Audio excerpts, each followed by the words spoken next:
டாசிலோட design 3 parts ஆயிடுச்சுல, இது 4th part.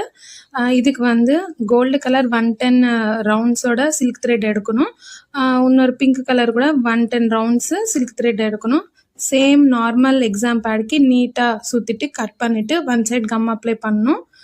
இந்த மாதிரி நீடில்ஸு நம்மளுக்கு கிடைக்கும்.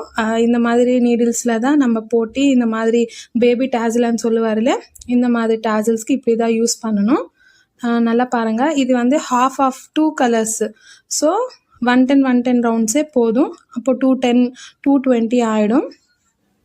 இந்த மாதிரி கட்டியாக பிடிச்சிட்டு கோல்டன் ஜரி த்ரெட் இருக்குல்ல, இந்த மாதிரி எடுத்துகிட்டு நடுவில் நின்று எடுத்துகிட்டு இந்த மாதிரி சுற்றிட்டு அது நடுவில் இருந்து எடுக்கும்போது நாட்டு தானாக வரும்.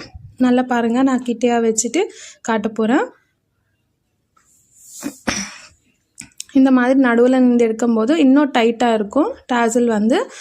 ஸோ இப்படி எடுத்துகிட்டு 4 times or 5 times இந்த மாதிரி போட்டுன்னே வரணும். வந்தால் அப்போது கட்டியாக டைட்டாக இருக்கும். நடுவில் அந்த டாசிலுக்கு மிடில் நின்று கூட நம்ம நீடில்னு எடுத்துட்டு நாட் போட்டால் இன்னும் டைட்டாக இருக்கும்.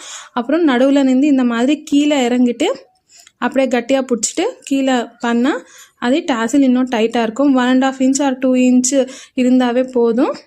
அவளை கட் பண்ணால் நம்ம டபுள் கலர் டாசில் ரெடி ஆயிடுச்சு. தேங்க்யூ.